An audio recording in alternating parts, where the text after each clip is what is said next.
7 dias, colocando os pingos nos is. Muito bem, minha gente. Um grande escritor, filósofo, jornalista russo chamado Dostoiévski, Fyodor Mikhailovich Dostoiévski, é considerado por muitos um dos maiores romancistas e pensadores da história, né?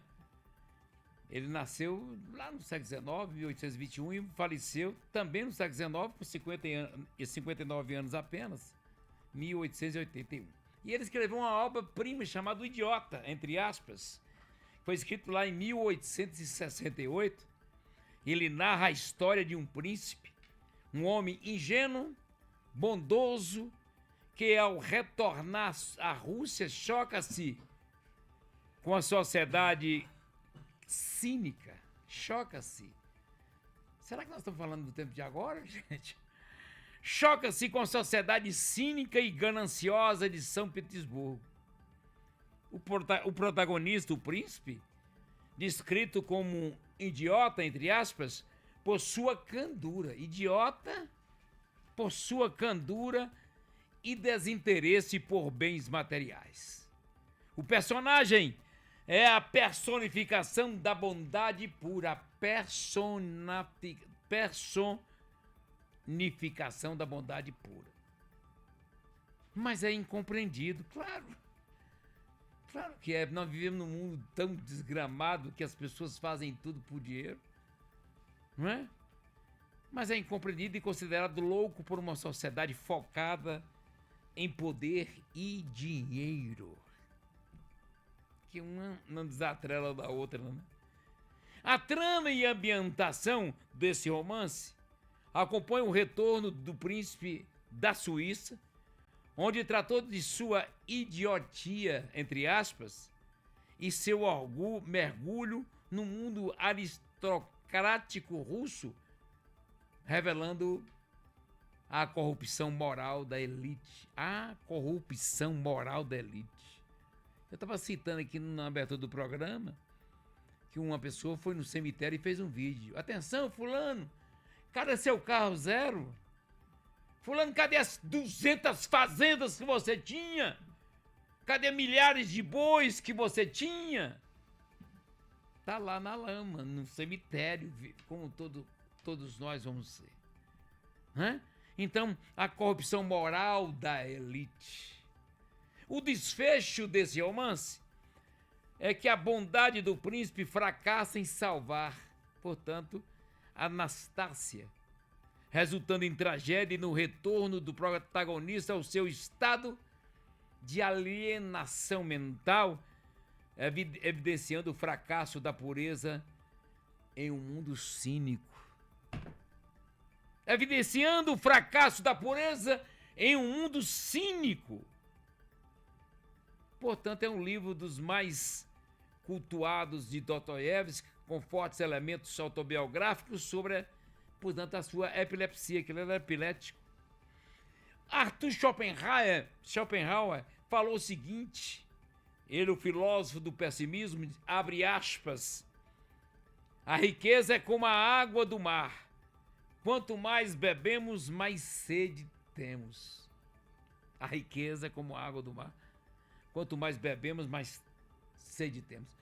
A pessoa chega, tem uma boa casa, tem uma boa vida, paga suas contas em dia, pode viajar 2, 3 vezes por ano, seus filhos estão sendo bem educados em boas escolas, tem um plano de saúde, mas a gente quer mais, quer mais, quer mais e vive nessa angústia absoluta.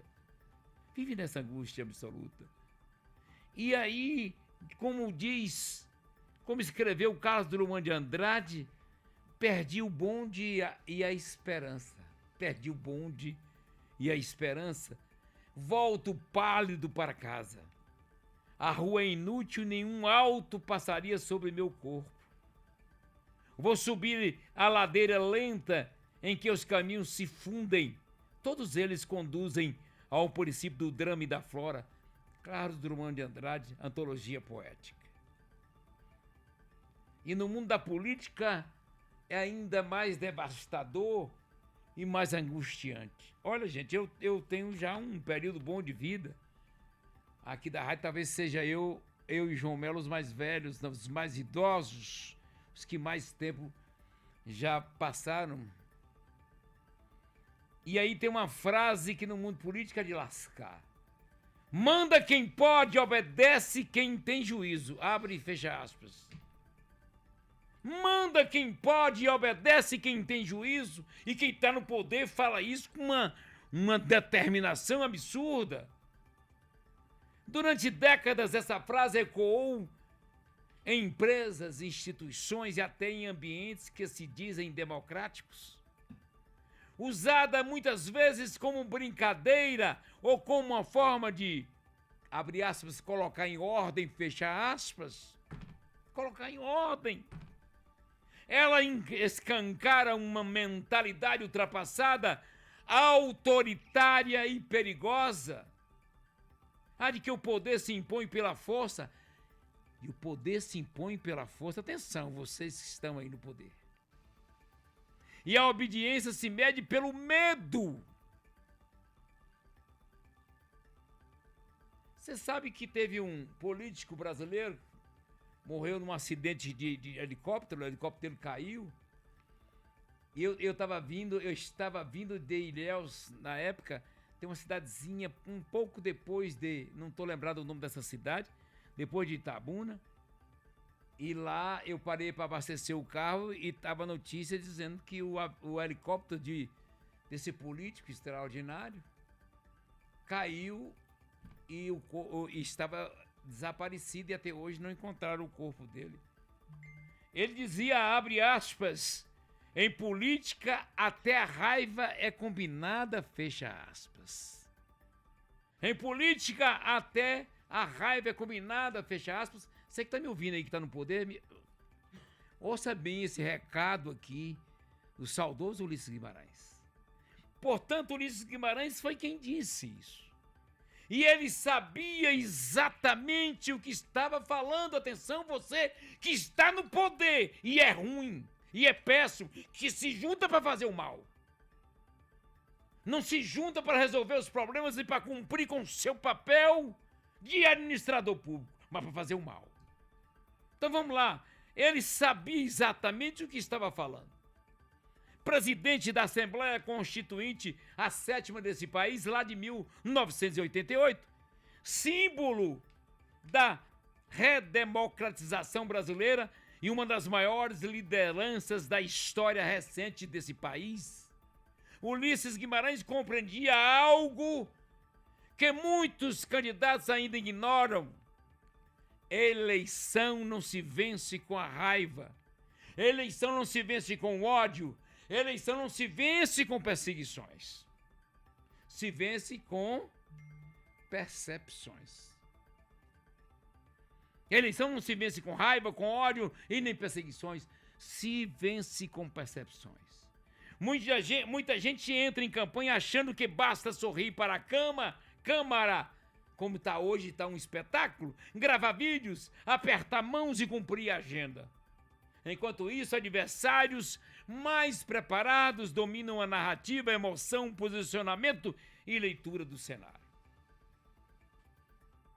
Na política, até a indignação pode ser calculada, até o silêncio comunica, até um gesto vira estratégia.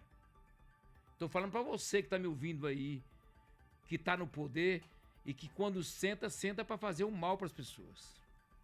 Ao invés de resolver os problemas, querem fazer mal, querem perseguir. Nos bastidores, alianças se constroem, crises são administradas, conflitos são encenados e cada palavra pode mudar o rumo de uma eleição. Quem entende isso joga para ganhar. Quem ignora isso vira figurante da própria campanha, da própria história. É exatamente esse tipo de leitura que separa a campanha amadora de campanha profissional. O poder, gente, raramente pertence ao mais bruto, ao mais ignorante, ao mais perseguidor, ao mais prepotente. Quase sempre pertence a quem tem estratégia. absolutamente, a quem tem estratégia. Diz aquele velho ditado, eu já falei sobre isso aqui, abre aspas, quem não sabe rezar, xinga Deus, fecha aspas. É um ditado popular que sugere que por falta de conhecimento, falta de habilidade, falta de paciência, alguém tenta realizar algo e acaba fazendo errado ou de forma ofensiva. Eu estou mandando um recado aqui direto. E eu estou mandando para algumas pessoas que se reúnem na sala do poder, tomando café, pago pelo povo, bebendo a sua água, paga pelo povo, com assessores pago pelo povo, com assessoras pago pelo povo, com todas as benesses pagas pelo povo. E ao invés de resolver problema, fica maquinando quem nós vamos perseguir. Usando dinheiro público para comprar e perseguir pessoas. Para ameaçar, às vezes, vereadores, que se não votar, você não vai ter sua praça limpa. E se nós limparmos, vamos dizer que foi outro vereador que fez. E os vereadores, por medo, por decadência, votam a favor de projetos que é ruim para a sociedade. Eu, como eu disse, já estou numa idade mais avançada do que muitos. Eu conheço política desde criança. Eu fiquei com os grandes líderes desse município. Andava, inclusive, nos bastidores. Gente, eu já vi muitas pessoas poderosas no poder. Muitos já morreram, e morreram, inclusive, na miséria. Se não na miséria, mas de uma forma muito decadente. E outros que estão aí ainda de forma decadente. Entendam bem, vocês podem ou não escrever o nome de vocês na história, mas não é com perseguição, não é reunindo para fazer o mal que vocês vão conseguir isso. Eu estou com meu coração livre, leve e solto, mas eu teria que mandar o recado para vocês imbecis, que não tem outra palavra, que se juntam para fazer o mal, para pensar o mal, para idealizar o mal ao invés de resolver os problemas. Mas a incapacidade leva a isso. A falta de conhecimento leva a isso. A falta de grandeza leva a isso. E a falta de Deus, principalmente, leva a isso. Que Deus nos abençoe. Toca Deus 7 dias, colocando os pingos nos is.